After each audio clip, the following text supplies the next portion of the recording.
The economic impact of coronavirus is still unfolding. This afternoon, Congress asked for more than $8 billion in funding for the fight. So how much are we on the hook for here in Chicago? CBS 2's Vince Gerasole breaks down how you paid for it. He is live in the control room tonight. Vince. Erica, those federal tax dollars can't come soon enough. Take the Chicago Department of Public Health, for example. They've already had to look beyond their own budget and use general city tax dollars to help fight the spread of coronavirus. From the busy urban streets of Chicago to the controlled hallways of suburban hospitals, at last count, the state of Illinois has tested dozens upon dozens for coronavirus. 120 individuals tested negative. Some of them are among the 250 or so being watched for symptoms.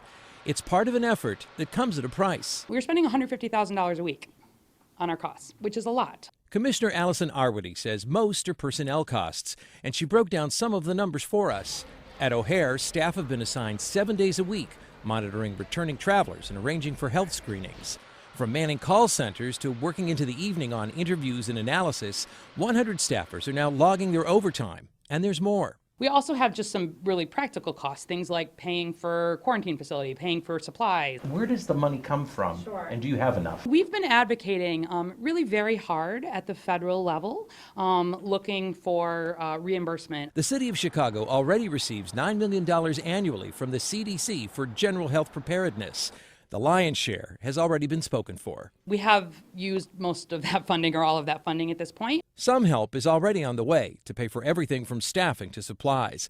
The Federal Department of Health and Human Services just announced $1.75 million earmarked for Chicago to tackle the spread of coronavirus.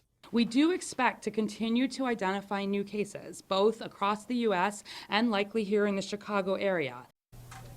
Now, the Chicago Department of Public Health has been in a similar situation before when they had to tackle problems concerning the spread of Ebola or Zika virus, for example. And in both of those cases, federal dollars did help them pay the bills in the end. And this is just one example of what many communities in the state of Illinois and all across the country are going through right now.